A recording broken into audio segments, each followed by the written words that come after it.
Well,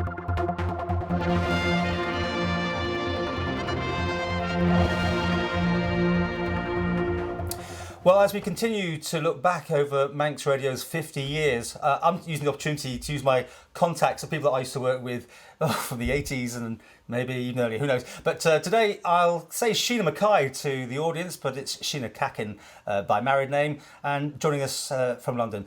Sheena, welcome. Hi, Paul. Nice to see you again. Long time, I must admit. Absolutely. Too long, really. You've been a bit of a globetrotter since you left Manx Radio. Actually, it's 20 years just gone since we left the Isle of Man, and it's been a journey of moving around the world ever since. We went to Brunei for 5 years, then to Aberdeen for 5 years, 5 years down in London, and then just recently 5 years in Alaska, and now we're back in Surrey. Was that the radio that took you away? No, John's job. I've been following him around the globe ever since we left the Isle of Man.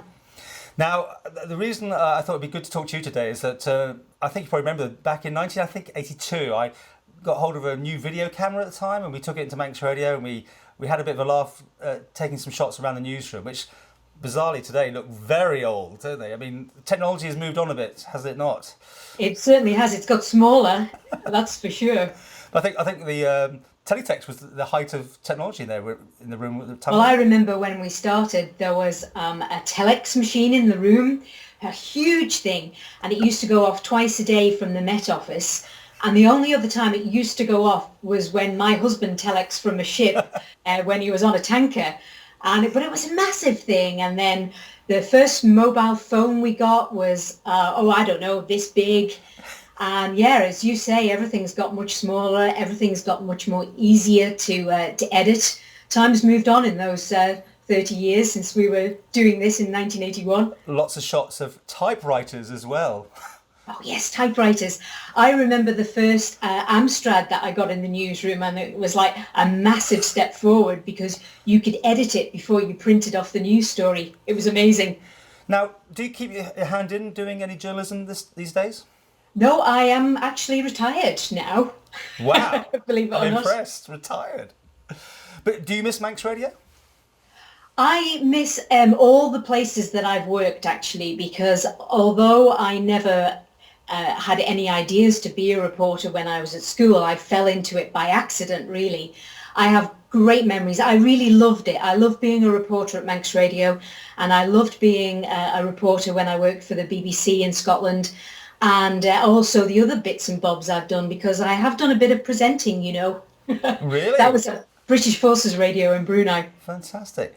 Well, and I went out and saw you in Brunei. That was an amazing place to live, wasn't it? That's right, yes. And talking of old photographs, I've got some of those as well. Oh, okay. We move on quickly. Manx Radio is celebrating 50 years. I think they're having some sort of celebrations. Would you like to come to it if they invite you? I think it would be great, because you remember the ball we had for the 25th anniversary it was? I think it was the most glamorous occasion I'd ever been to. Had my first very own custom-made dress for it, and it was a great night. So let's hope they are celebrating 50 years, because the Isle of Man should really be proud of Manx Radio and the history that it has in broadcasting, and the special place that it has in broadcasting. And really, people of the Isle of Man should appreciate Manx Radio, because I've now been to a lot of places, and it's very unique, and it provides a very special service, and really they should do their utmost to keep it, even if they have to keep paying for it. I think Stuart Watson's on record as well, our boss at the time, saying the 80s was probably the most influential time, because there was only one station, wasn't it, and everyone seemed to listen to it.